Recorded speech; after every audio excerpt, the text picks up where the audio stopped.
Yeah, let's go. Jose. Thanks, Alan. I think we disagree and we don't speak the same language. Whatever he said, the opposite of what he said. Let's start the fight. Okay, I think, to paraphrase Winston Churchill, copyright is the worst possible system except for all the others. So Alan, go knock yourself out, put something out there. We're all for the marketplace of ideas. If you want to put another version of another model out there, do it and see how quickly it's taken up. And if it comes about, I'll be very glad. If authors get paid, if publishers get paid, if creators get paid, I'm all for it. I'm not in love with copyright. It's not a religion, as I said. Okay? In terms of China, yeah, they steal stuff. It's not only in China. People steal stuff everywhere. I'll come around your place and steal your Mercedes tomorrow, if I can. But it doesn't make it any better. It's still stealing. So, and China has joined the WTO and things are getting better. 10 years ago it was full on. It's different now.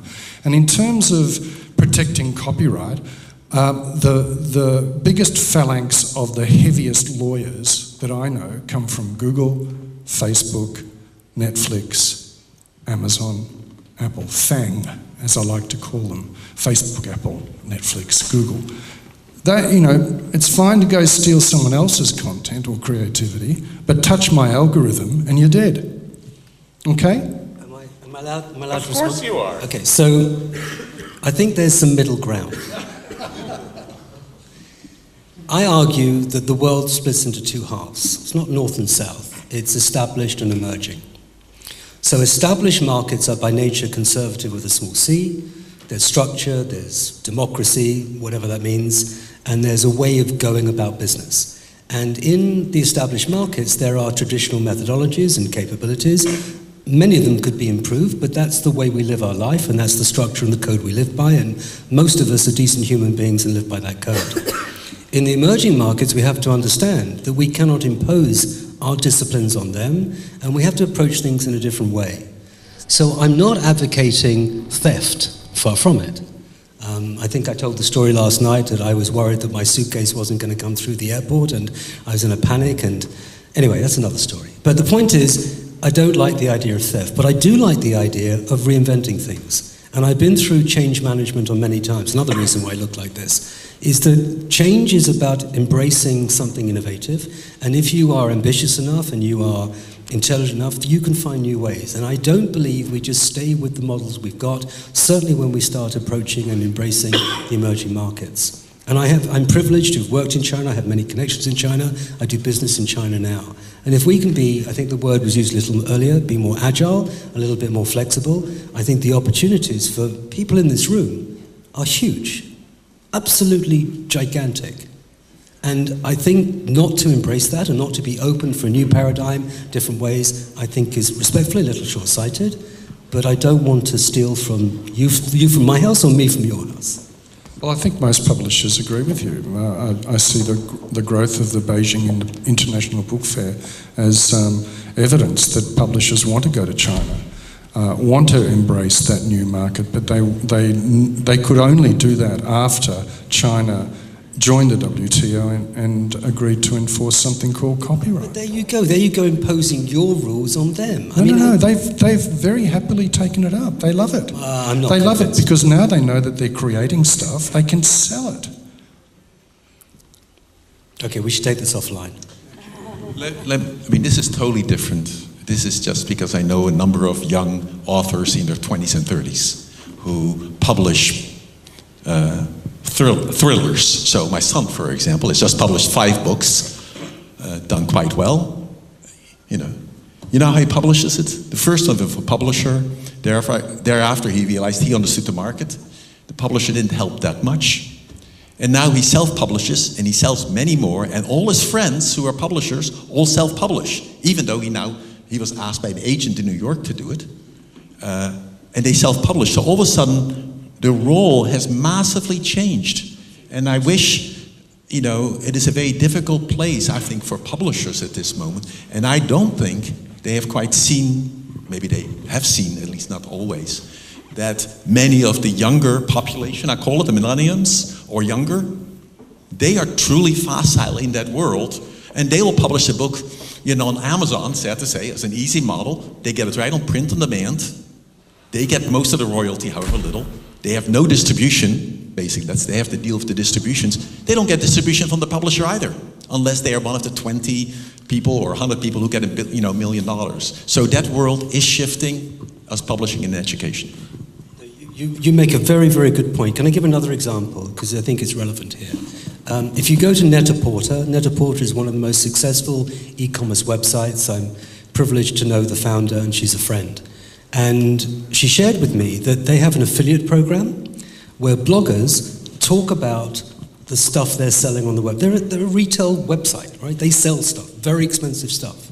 There is more revenue, and I say more, there's a huge amount of revenue driven through that society and commissions paid to affiliates that are changing the model of actually how you engage. Now that situation did not exist 4 or 5 years ago. I know that for a fact. And Natalie Massenet, who built Net-a-Porter, we talked about e-commerce when she first founded the company. We've talked since then. She changed them. She broke the model and she fixed it, and she's now a very, very wealthy lady off the back of it. So I would argue, don't close any doors anyway. Keep all your options open. Look for innovation. I mean, we're going to come to talk about young people, well, not just young people, startups generally and their disruption and how they need to work with organizations such as yours and universities and schools and really to innovate. I'm privileged to sit right at the center of that. And I'm saying to you, we need different models, different engagements. And with the permission of the government, maybe we can do something. I'd like to turn the conversation from the business side to a little bit about practitioners and the implications for practitioners, both educators as well as for the people they serve, which is not the administrator, but in fact the student.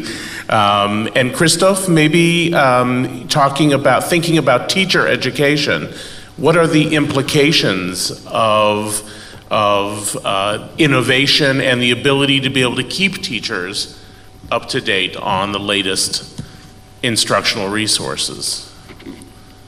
Yes. No, for Christoph. Okej. Ja będę mówił po polsku, bo to myślę, że wyjdzie na dobre tej dyskusji, biorąc pod uwagę 7 godzinę naszej debaty. Jestem głęboko przekonany, że w ostatnich latach zbudowaliśmy bardzo mocne podstawy technologiczne w edukacji.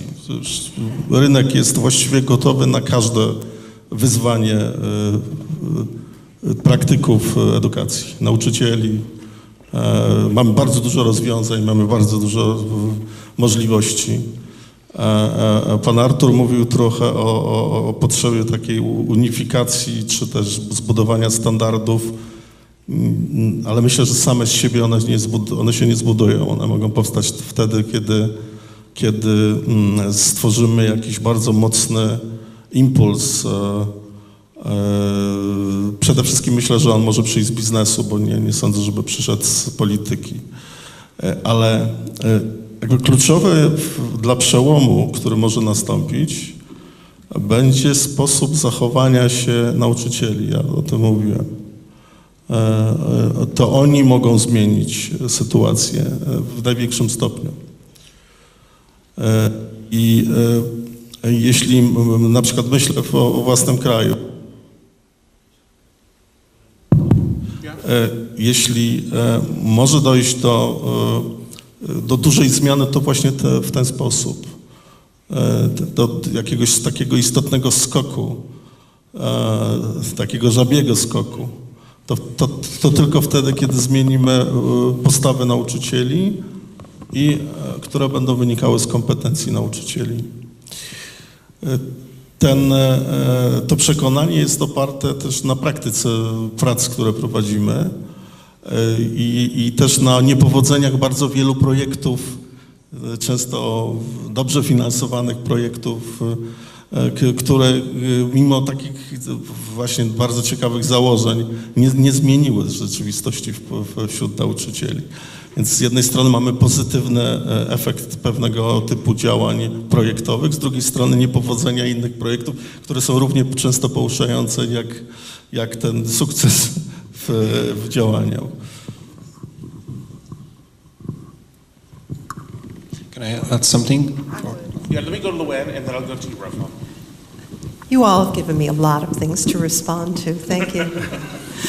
First of all, I'd like to say something from the standpoint of the teacher as a user of technology. Just because something can do bells and whistles does not necessarily mean that it should do bells and whistles. So I think one of the challenges we have in having multiple technologies available is whether or not they're making things better or whether they're making things easier. I'd also like to respond to the great responsibility that we have when we introduce a technology into an environment that the technology does not take over. And this is echoing things that were said at a pivotal time 80 years ago in Western society. So I'm going to just switch to the United States right now, where we are highly automated. And I recently finished up a project with a student that looked at how people get information, not just in the classroom, but overall. And there's certainly a demographic shift going on. Right now we know that, and we, in the United States, we survey constantly. Tens of thousands of people every week are asked about this. So they're pretty confident that the data, as Ellen pointed to, is our new frontier, what to do with it. People 29 and under are getting the majority of their information, not just from digital sources, but from social media. Now, what that means, of course, is that they can select who they're hearing from. As educators, I think we have to be very responsible about providing multiple opinions and sources of information that we're providing in the classroom in an educational environment. Because the other thing we know from looking at psychological architecture is that in an online environment, people are only half as likely to challenge what they think is the status quo. And as a result of that, if we are providing increasingly bifurcated information from possibly only one source or two, then we are going to be channeling people's attention in the way they think. Step back. Rafa, thanks. I just want to add what my friend said, that what I strongly believe is that programming will drive innovation to Polish schools.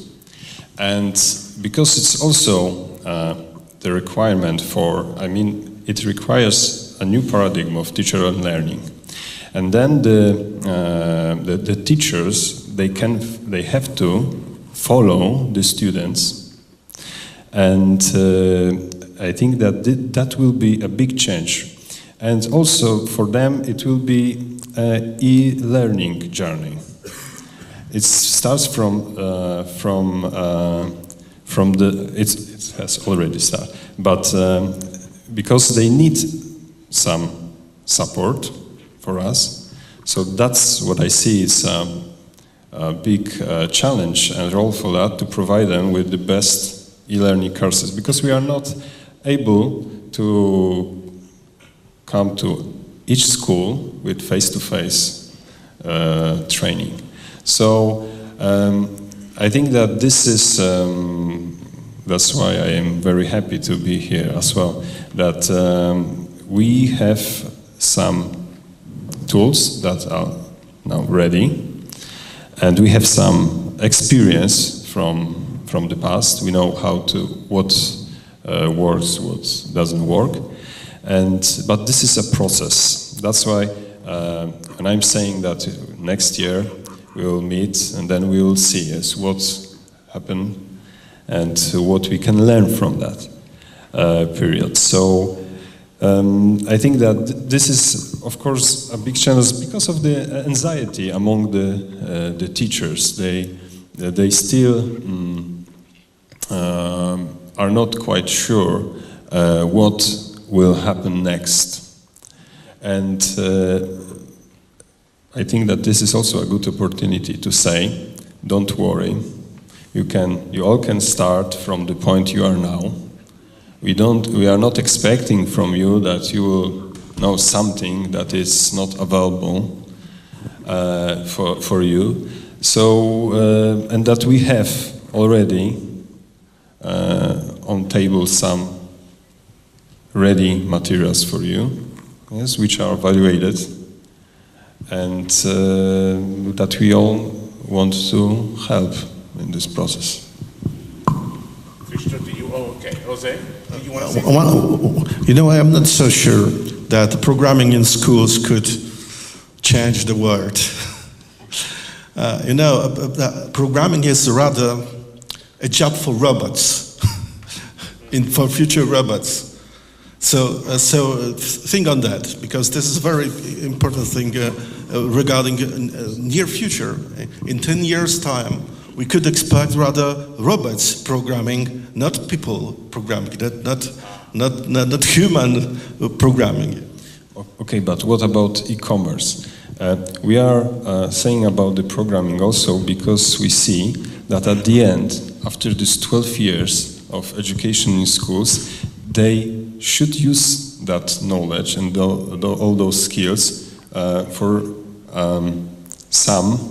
something that allows them to become also, students become entrepreneurs. Yeah, that is why I think it's programming. It's not only a fun. I'm a big fan of coding and all that stuff, but still there are some skills behind that will develop and will allow them to be more even flexible than they are now. And that is why, what is the potential in that, in my opinion. So we'll go to Jose, and then to you, Alan, and then Eric, I'm going to have you, and we'll start our 5. Go ahead. Okay, I just wanted to say a couple of things. In many senses, I felt like I'm here under false pretenses today, because the IPA, and especially the EPF, is technology neutral. If it doesn't work, dump it. So we don't advocate that anybody or any country goes for any platform at all. What we advocate is teachers choose. It's not one size fits all. A teacher may have a make-up in their classroom. We were talking about autism before. They decide which book, which resource is best for their own classroom. I think that's the only way. In terms of the panoply of choice that's out there, I've got no problems with self-publishing. I think self-publishing is fantastic. People say to me, oh my God, the book is dead. And I say, no, there are more eyeballs looking at more stories now across this planet than ever before. Go with it, ride the wave. It doesn't matter. And in terms of what publishers can do in that maelstrom, it's what Alan was saying before, it's curation. If you want to read a self-published thriller, you know where to go. If you want to read a book by Margaret Atwood, you go to her publisher. And I agree with Alan that I'm still mystified why publishers don't go the B2C route. I just don't understand it. I've asked my members, come on, what's going on here? And they basically said Amazon's stolen the march on that. But I'm hopeful that won't be the case in 20, maybe even 10 years' time. Yeah. Can I just respond to that last comment? I think Amazon is an opportunity. I think that it's the exact opposite. But I wanted to respond to the coding argument. So, it's obvious. When I went to school, I had to learn French. I failed miserably, but I had to learn French. Okay, so now in a contemporary school, certainly in the UK, Chinese is now considered to be an important language. But I would argue, in any school in the world, it is imperative to learn coding.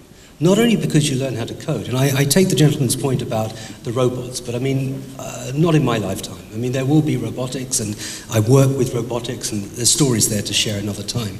But I would say to you that code is a language, and it needs to be taught.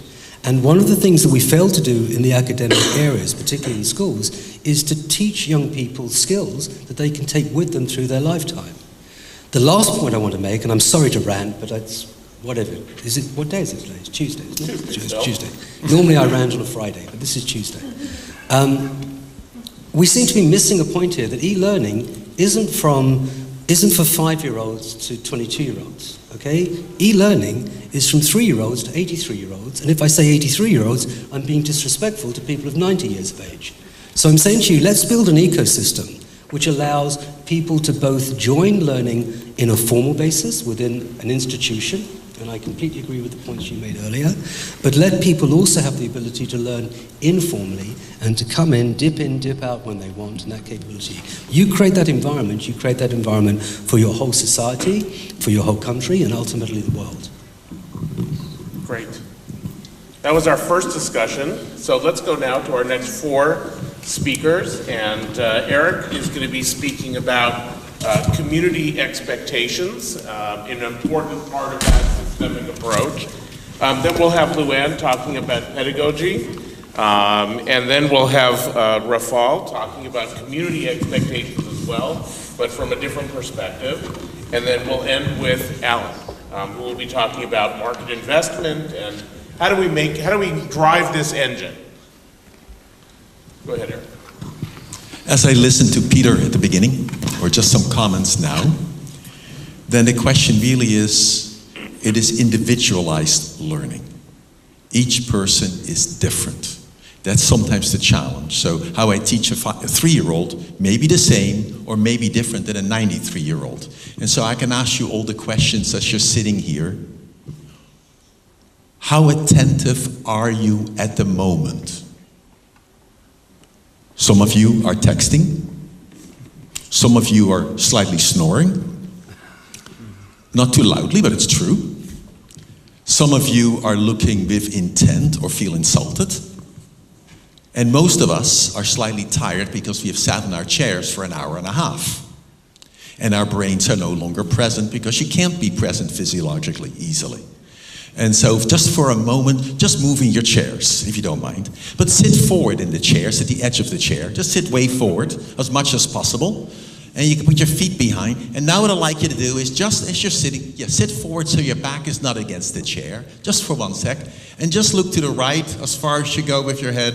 Then look to the left as far as you go. Look at the ball. Remember those spots. Good. Now for a moment, let's play a foot game, okay? Because I like to play footsie. You know how nice it is? So just what you do is you lift both feet up and tap them over. And then the other way. Keep going back and forth quickly. You can even make some sounds. Jump, jump. Really do it. Really. Oh, you're doing it. Great. Now you're almost not doing it at all. Really do it. What a life there. Great. Now stop. Now look back to the right and look back to the left and see if you could look further. And some of you probably could look further. And are you slightly more alert? Right? Are you slightly more awoke? Now you may be ready for learning.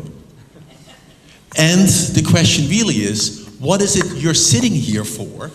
What are you primed for to want to listen to? And if I'm wanting to do teaching, I almost need to access you for that question. Then we can have a dialogue and we can talk. Let's see.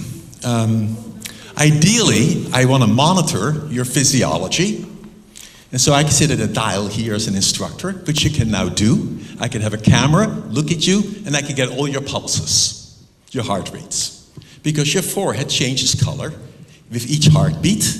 We can amplify that, and now I know what your heart rate is, so I can see whether you're getting, at least your arousal changes possibly. Or you may know, or ideally you may want to know it yourself. So I see a future for wearable electronics which can monitor for yourself or change your environment around you. So what is the optimum arousal for learning? And if I think simply of learning with children, especially my college students, they take chemistry class at 8 o'clock in the morning. You know that? Or 9 o'clock. Teenagers' biological clock is not set up to be awake at 8 o'clock in the morning. They are supposed to be awake at 12 and stay up till 2 at night. At least that's where individualized or e-learning can be very beneficial to set at your appropriate time rhythm. Second point, I looked at the panel here and I was very impressed. This is just like my engineering schools, my computer schools in San Francisco. The predominance of the Y chromosome. It's only there. And it's true. I'm totally tickled that Luann is here to represent somebody who is not a female, yet your students are 50% females, allegedly, maybe 48, and then we have some in between intersex as well. I want to make it as a very strong point because I know from psychophysiology like in stress reactions, women react to stress differently than males, although the literature does not show that, because the literature is 10, 20 years old. You have different reactions. And it varies. And what about the content? Remember computer games? When I go at San Francisco State, I go down to Student Union. It's so interesting. We have all these games. And it's just like all the men are sitting there, and then they have a few women behind them who are their moles or their partners, and they are sort of looking blandly. More than 95% of all the students who play the games are the males. The women are not there. That's a failure. Well, I know the game industry is familiar with this, but I'm asking that same question now. Who are programming the educational material? Are it the women, the men? Are they there? I have no idea. And then the other part is I listened to the speakers, and I was intrigued because I saw Teresa. I sat next to her. She's remarkable. And what is so remarkable is that whether she had, from my perspective, e-learning, computers, or just sticks or stones, she would get the kids excited. This to me is the biggest challenge in learning, is how do you make that bridge of excitement? Because you get captured by that human connection. And to me, that is critical. And then now I want to go back to the area I should be talking about, is about health. Because that's really the part that it implies. And here, we do a program at the university teaching students over 16 weeks of self-care. They learn structured stress management, self-awareness, and they meet in groups. Because then you get social support, social responsibility. And then when they do this for 16 weeks, we see a 70% reduction in symptoms. All of a sudden their headaches disappear. Or for some, they just eat better. It varies. However, it means continued reinforcement in a sense. Continued experience doing it. Each week builds upon the other. And like I said earlier today, if you just start and you quickly drop off, how do you build in social support? That's the one piece which I really see missing in much of e-learning. Mostly it's individualized, which works great. If I have a specific problem to solve, I'm going to go at that. I don't need anybody else. I'm motivated. And I look at my class of 150 students. I don't know them all. But they're not all like that. How can I reach those 90% who are just occupying their seat? I shouldn't say that, but that's partly the case. And I'm intrigued in that. And the final part, I've said this before, and that is immobility. I started this way with the little exercise, and I am personally concerned, not about the learning process, it's critical, that we are doing most of the activities on a screen which is 12, 14, 18 inches in front of you. That means that you lose depth perception. Children who watch computer screens more than about 4 hours a day lose recognition of emotional face recognition. It's interesting, but people have studied that. We sit with our head forward, I said earlier, and we get more depression. So the challenge I see in e-learning is how do you re-establish breaks, which you should be doing easily. However, those who are in my workshop, I have a program that pops up and tells you, take a break. I do it because I found out people stay awake. When we do this in corporations, it takes massive reinforcement and conditioning and support from management, because when the break program goes up, oh, but I'm involved in this important piece, I hit dismiss. That's the experience of 99% of the break programs. It is possible to incorporate it. You have to do it with a lot of social support. And so far I know people haven't done that yet at this moment. And finally, there's some really interesting data, which I am still construed with. And that is just plainly the idea of long-term, how do we consolidate memory? Keep that in mind. We are now digital consumers. We are like a vacuum cleaner going in, and it's going through, and it doesn't get stored much. And there's very good biological data for that. And so if any of you want to do well in school, what you want to do is you want to study something, whatever that means, whichever media you use. Then you want to discuss it multisensorily or explore it multisensorily. You want to have motivation, and then you want to sleep on it, because it says during sleep the memory gets consolidated. If you don't do that, then you take the next subjects, which my students do. They work very hard at that, and the first one has just moved through temporary memory and gets dumped, and they're replaced with a new data bit. And so, how do we build that kind of awareness of brain processing back into the learning? Thank you. Thanks, Eric.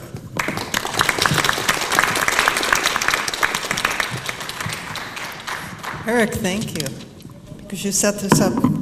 I don't want the green light yet, you know. Sorry. I won't start timing yet. Okay, don't start me yet. So I'm a teacher. And because I'm a teacher, I know that everybody in this room learns differently, but primarily we learn through our visual systems.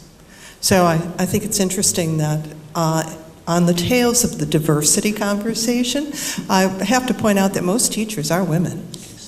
Case study. No, the one that's the last one. No, not that one. That's not working? Nope. But that's what I wanted to show them. Because all of you first see the world visually. That's our first filter. So as teachers, we know that. We have blackboards, we have dry boards, we move around the room, we try to make things textured. So how do we take a single-dimensional screen and make it pop up to something that's textured? Well, we do that through the fourth dimension. So what I wanted to talk about, in my work at Saybrook University, we are at our core a psychology institute that's based in the humanistic tradition. And what does that mean anyway? Well, it means that people are going to fulfill their greatest potential to optimize who they can be. It's based on the idea that we're all going to be the greatest possible version of ourselves, given half the opportunity. And e-learning allows us to make lifelong learning part of that journey. So what does andragogy have to do with that? Well, I think when Malcolm Knowles came up with, let's see if I can figure this one out. Here we go. When Malcolm Knowles came up with the term andragogy, he wasn't thinking about e-learning. What he was thinking about is that effective adult learning has specialized needs, but I think that the principles here apply to all ages and working with children, in particular at a time when our technology availability has made our children increasingly sophisticated learners. All of these apply. But needs are further differentiated according to who we're talking to, and we need to consider diversity. Diversity in sound. I will, I've got my green light on. So diversity for our students has to do with what level they're at, whether they're children, whether they're adults, are they graduate, are they professional, are they scholar practitioners, are they researchers? What are their particular needs going to be? And also what their fields are. So in my field, I've told you before that I'm integrative medicine. So we're in an evolving field, much like e-learning is, so there are a lot of parallels that go on. So maybe some of these principles about learning can apply to our development of technologies. So there are some assumptions. First of all, that maturing adults are self-directed human beings. And given half the opportunity, they will take control of their own learning if it's relevant for them. They come to the party with their own level of experience and knowledge, and a readiness to learn. So unlike children, that could be different, but our children show up ready to learn too, given half the opportunity. And our orientation to learning shifts of one subject-centeredness to one of problem-centeredness is what defines experiential learning for us. So we take something that's in a textbook and we put it into our environment and becomes real. That applies to children just as it does adults. And the motivation to learn becomes internalized, but it seems to me we could be starting that in kindergarten. I've spent some time in Montessori classrooms where that goes on all the time. So there are some principles about adult learning that maybe you can transfer to your children. The need to be involved in the planning of your instruction. Have you ever gone into a classroom and asked your kids what they want to learn today? Or that all people learn best when they're engaged in their learning, and that it can be multidimensional for us. And that we have experience and knowledge that serve as a basis. And we're all most interested in content that's relevant to us, and effective learning is problem-solving centered. So there are some ways of doing this in the curriculum. You can construct a program plan around individual choices, in particular for adults, give clear learning objectives, engage with content in a way that meets individual needs. For example, in our research programs, our students choose their own research topic. And given every opportunity to create a paper or an essay, we allow them to do that. And furthermore, there's an experiential component. So how can you take this learning and put it back into your world? This is important. If you hear one thing I've said today, how can you take the learning from the classroom and put it back into your world? Because something amazing can happen here. Just like we're shifting a paradigm in medicine from pathology to wellness, in learning, we can be shifting relevance from a flat textbook to how to engage in our world. And our planet's got so many challenges right now, this could be our only solution. What happens then? Well, the way we've approached e-learning so far is to figure out how to get things from a textbook into a situation where there's unidirectional information transfer. How can we provide information electronically now? And that's fun. There can be toys there. There can be some games there. But then there's another step where there's a little bit of a paradigm shift. And that's to put the knowledge in the center, but make it multi-directional. So how do I feed back as a student into that knowledge base, and how does it in turn feed me? But then the third thing happens, and we're beginning to see this in the work that we're doing at Saybrook, where a dynamic system begins to evolve. We have distributed learning, people all over the globe who are taking information that they've helped to create in a curriculum that they've helped to inform. They're reinvesting it in their communities. And in the process, they're changing their communities. They are changing their world because of what they're doing in the classroom. This, in essence, is quality education. And this is an opportunity that exists because of all of the new frontiers that can open for us because of e-learning. So, in conclusion, the full implications are all adult learning environments could implement some elements of andragogy, as can environments from K to 12. So engaged scholar practitioners elevate their fields. I'll bet there are kids out there who could be elevating their communities too. Actualizing human potential through education has transformational potential for individual, society, and the planet. And of course, Malcolm Knowles said that to begin with in his humanistic principles. But as educators, we can make that a reality.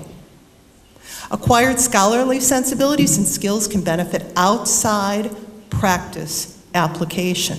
So I can take what I've learned, which could do with being able to be a more critical thinker, being able to be a better communicator, being able to put words together to make a sentence that's coherent, and being able to debate each other in a civil way that takes an argument further rather than buttress each other. And I admit the universities, especially in the United States, I can't speak for Poland, but I know those in the United States have been shirking our responsibilities. So I would challenge us all to go out there and become better educators using e-learning as a tool. Thank you.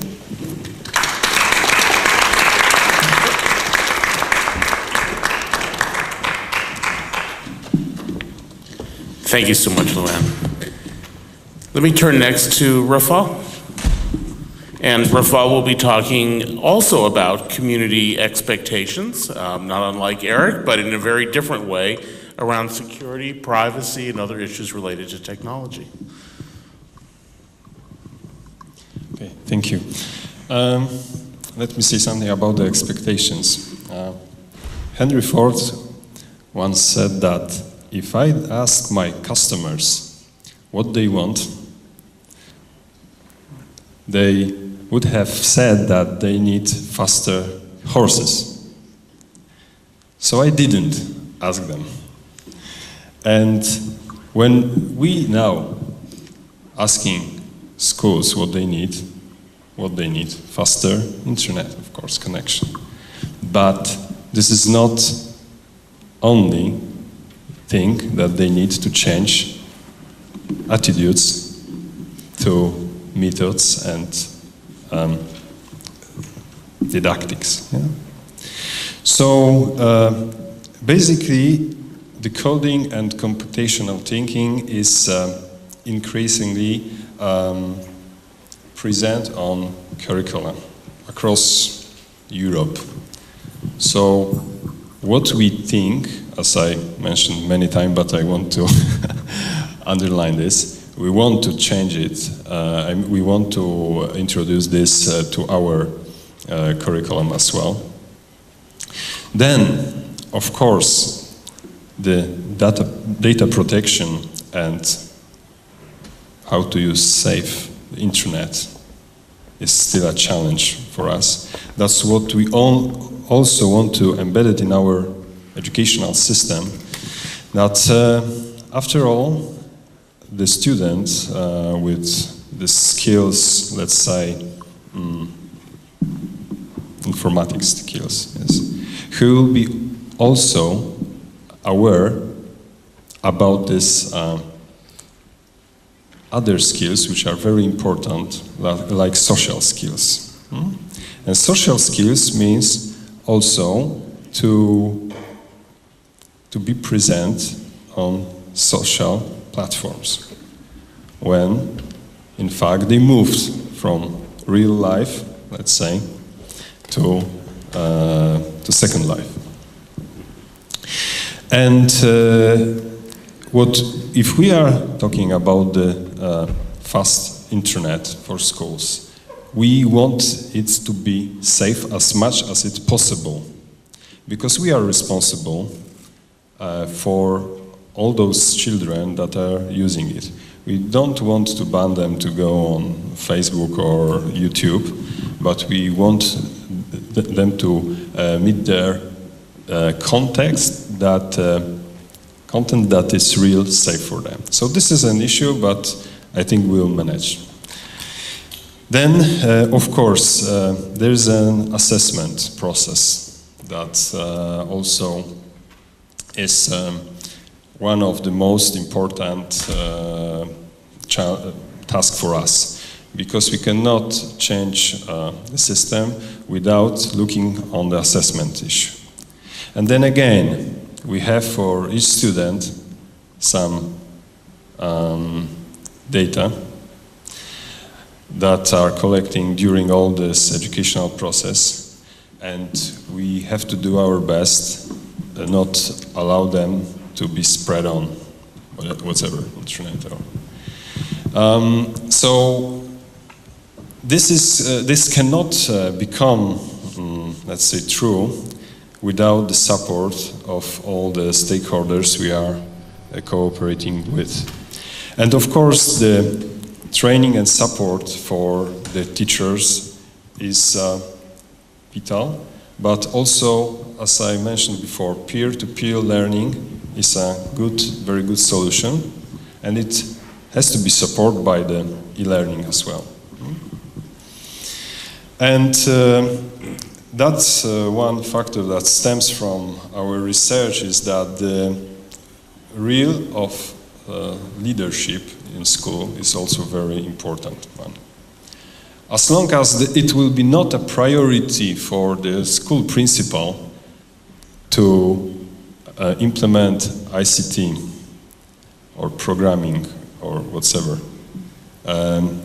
to teacher learning practice, it will not become as much important as it should be.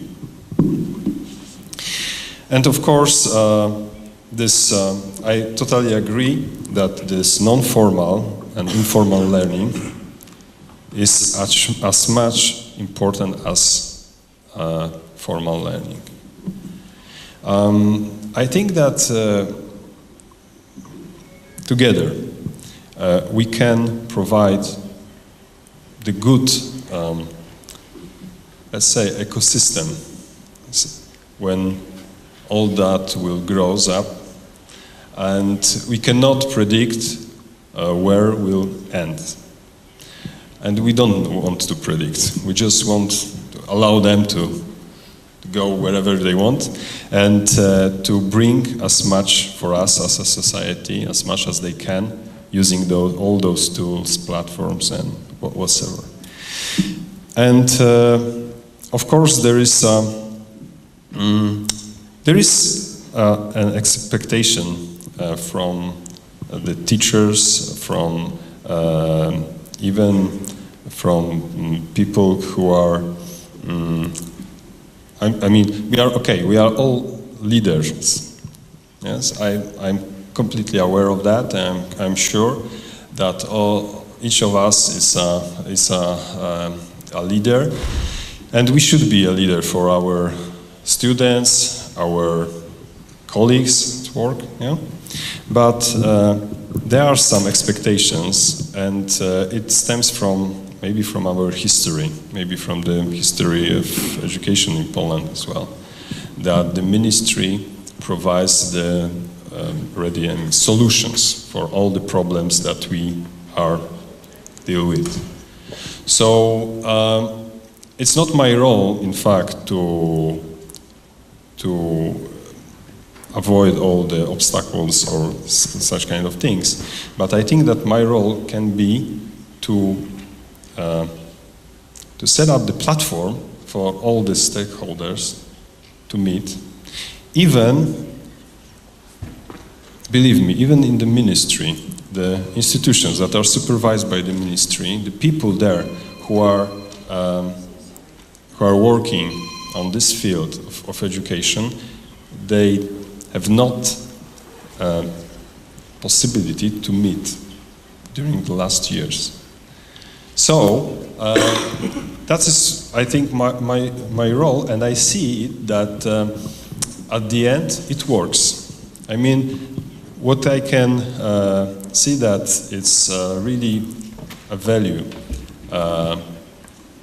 is that all those people are coming to one place, discuss things, sharing their experiences, and then they really doing a very good job. So, once again, after 1 year, I cannot promise a lot, but keep my words, okay? And we'll see that something really is going to happen, and something will be different than it's now. Thank you very much.